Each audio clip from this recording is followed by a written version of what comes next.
They're insisting that they're not defying those orders. They're making some creative legal arguments, but Trump is saying that he's going to follow the process and appeal. And as we've already seen, those appeals courts are going to reverse some of these lower court judges for being wrong on the law. Now, the concern is, what if Trump's patience with the process runs out and he openly defies a court order? That could then escalate up to the Supreme Court. And no president in history has ever defied a direct order of the Supreme Court.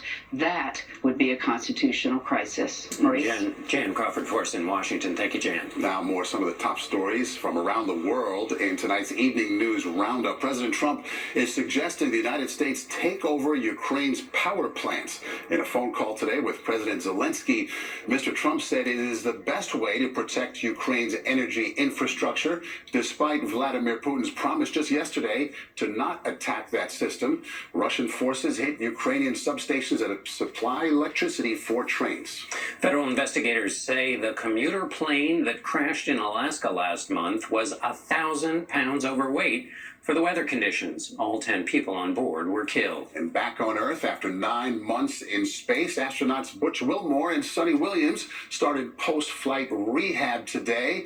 They got medical checkups and worked out with trainers at the gym. And the Federal Reserve left interest rates unchanged today. The Fed said economic growth is now expected to slow this year, even as inflation ticks up in parts because of the trade war. Kelly O'Grady asked Fed Chairman Jerome Powell about the possibility of a slowdown. Kelly?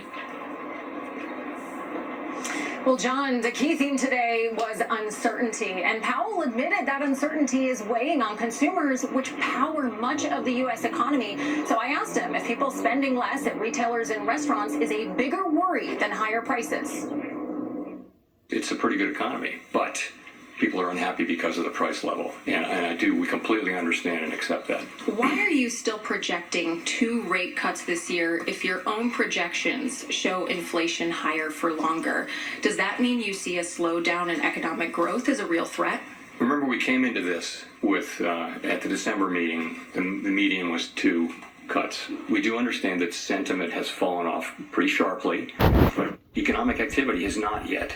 And that probably has to do with, turmoil at the beginning of an administration that's making, big changes in areas of policy.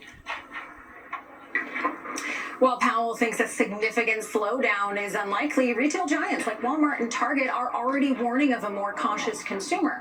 If people spend less, that could complicate the Fed's war on inflation. Now, the next time we'll hear about the path forward on interest rates is May. John and Maurice. Kelly O'Grady in the nation's capital tonight. Thanks so much. Still ahead on the CBS Evening News, a tornado threat in the heartland. And we'll have these stories. I'm Meg Oliver in Asheville, North Carolina. Studies show digital addiction can change the structure of your brain. It's now referred to as brain rot. We'll show you what it looks like. That's tonight's Eye on America.